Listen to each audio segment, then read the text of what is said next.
Today, we're going to check out possibly the most unsafe joystick you could have used in the 1980s on your Commodore 64, and in the worst case scenario, that could have killed you. What's going on? Let's check it out right now.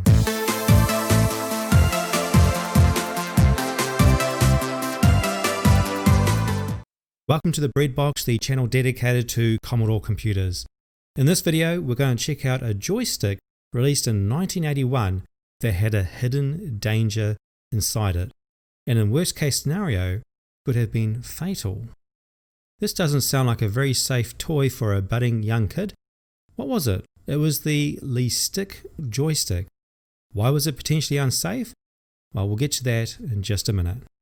Firstly, here is some background about the Joystick and why the Joystick is a very interesting, very cool joystick. I think I'll put on a glove while using this. Now I must admit, when I use this joystick, it makes me feel a bit funny, or a little bit weird. Now I think it's because I must be a little bit paranoid about what's inside this, and automatically I'm thinking, oh, I don't feel good. So better safe than sorry. I think I'll just wear a glove while using this joystick today. One of the things that makes the Joystick interesting is it's a motion control joystick, and it was released way back in 1981. Motion control joysticks or controllers aren't anything new today, but this was released 39 years ago. I remember when Nintendo released their groundbreaking Wii motion controllers back in 2006. Now I thought these were pretty impressive at the time. These motion controllers had built-in accelerometers, with the later Wii Remote Plus using gyroscopes. In 2010, PlayStation released their solution for motion controllers, and that is the PlayStation Move. The glowing ball on top of the controller is actually what allows the PlayStation Eye camera to track the controller's movement. It's not quite exactly the same as having a gyroscope or the accelerometer built into the remote or the joystick or the controller, but it still gave that flexibility to be able to play games without the traditional joystick or controller. So how did the Joystick offer motion control some 25 years plus before these other modern solutions? The Joystick was the brainchild of Datasoft Incorporated, which was founded in California back in 1980. They mainly produced video games and the occasional joystick. Well, only one joystick, the Joystick. So why does the name Datasoft Incorporated sound so familiar? It's because they were the company behind some of the coolest games on your Commodore 64, like Bruce Lee, Goonies, Dig Dug, Pole Position, and Zaxxon, just to name a few. As a side point, one of Datasoft Incorporated's biggest financial backers was Gillette. Yes, that's right, Gillette, as in the razor company. Gillette eventually pulled their financial support, and Datasoft Incorporated went into bankruptcy in 1987. So apart from making one of my all-time favorite games on the Commodore 64, Bruce Lee, they also made one joystick, and that is the Joystick.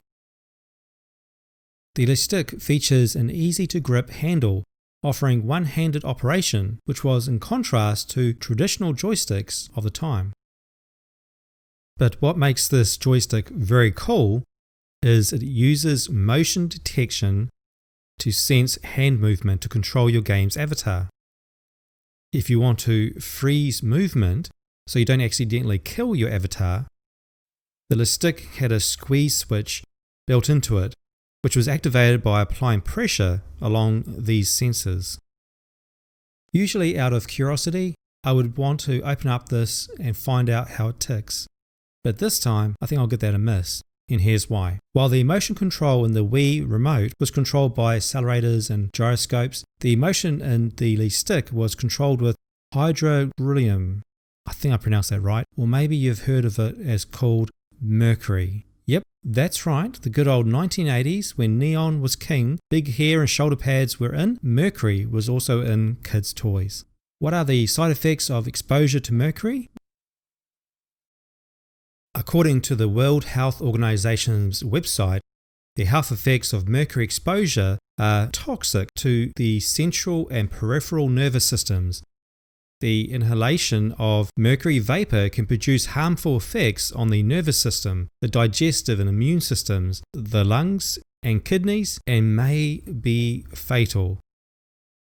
Of course, you'd have to assume and hope that with mercury inside a kid's toy, that it would be well constructed and safe. But if you got frustrated with a game, you could imagine you would want to be treating your joystick far more delicately than a standard joystick.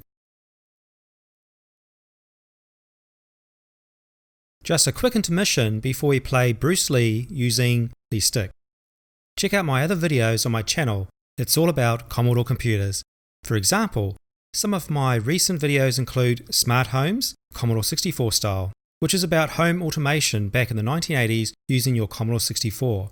I check out New Zealand's biggest ever vintage computer sale. We run through the proposed carousel games for the new the VIC-20, and a Commodore PET that was used in storm prediction, and so much more.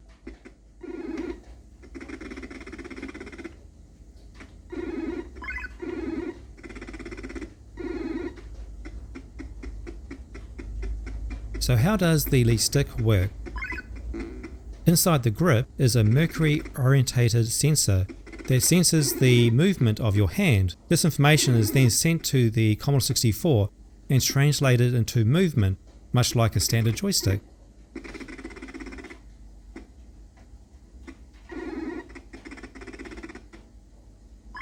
Squeezing the stick, or should I say squeezing Lee stick, sets the vertical axis center so you don't accidentally move your avatar. The grip feels much like a bicycle handle grip, and even looks like one, doesn't it? The Lee stick was definitely before its time, some 25 years before the Wii motion controller. Maybe it's not as safe as the Wii remote, but definitely 25 years earlier all the same. If you were used to using the traditional style joystick back in the 1980s on your Commodore 64, then the Lee stick with no base may have felt a little bit strange to use at first. Concept that today, in 2020, we would grasp very, very quickly and easily. But back in 1981, this was not the norm, and it must have felt quite futuristic playing your favourite game with the Lee stick.